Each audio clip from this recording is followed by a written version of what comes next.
Salut, c'est Trado. Alors voilà ma traditionnelle mise à jour hebdomadaire pour l'or. L'or continue son petit bonhomme de chemin.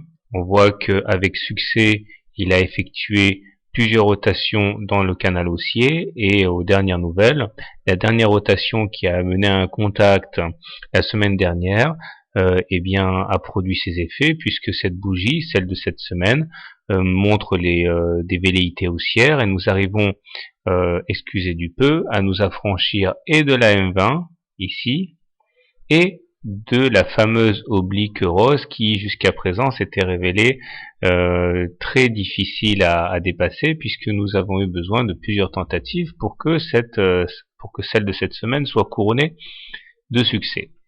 Cela veut dire que a priori, et à moins qu'il s'agisse d'une fausse sortie, on peut s'attendre à aller chercher dans un premier temps l'or au contact de la Bollinger supérieure, ici, et à terme un retour sur les précédents plus hauts à 1225.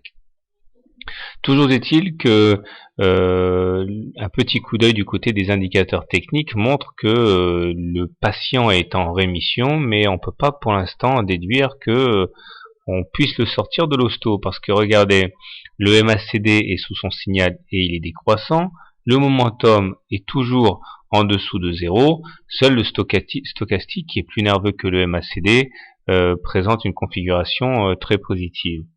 Bon, il est vrai que la M7, ici en pointillé rouge, va à présent soutenir les courbes, puisque elle est redevenue ascendante, mais je pense qu'il ne faut pas non plus s'emballer trop vite tant que les indicateurs techniques, certes un petit peu en retard par rapport aux cours, mais quand même ne présenteront pas un meilleur visage. Il demeure qu'on doit acter la belle semaine qui vient de s'écouler et trader en conséquence.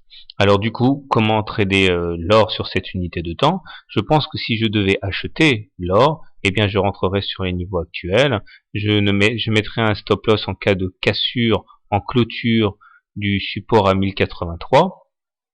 L'objectif étant dans un premier temps d'aller chercher la Bollinger supérieure, et puis si tout se passe bien sur cette unité de temps, aller chercher le précédent top à 1225. Les plus les plus réactifs d'entre nous pourront aussi sortir de ce long en cas de clôture sous l'oblique rose, c'est-à-dire au cas où on réintégrerait ce qui a failli être un biseau cassé.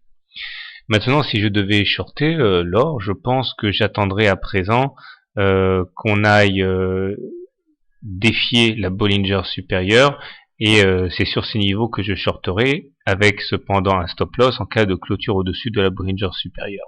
Je vous rappelle que 90% des clôtures ont lieu à l'intérieur des Bollinger, et on a toujours des chances non négligeables de réussir ce genre de trade.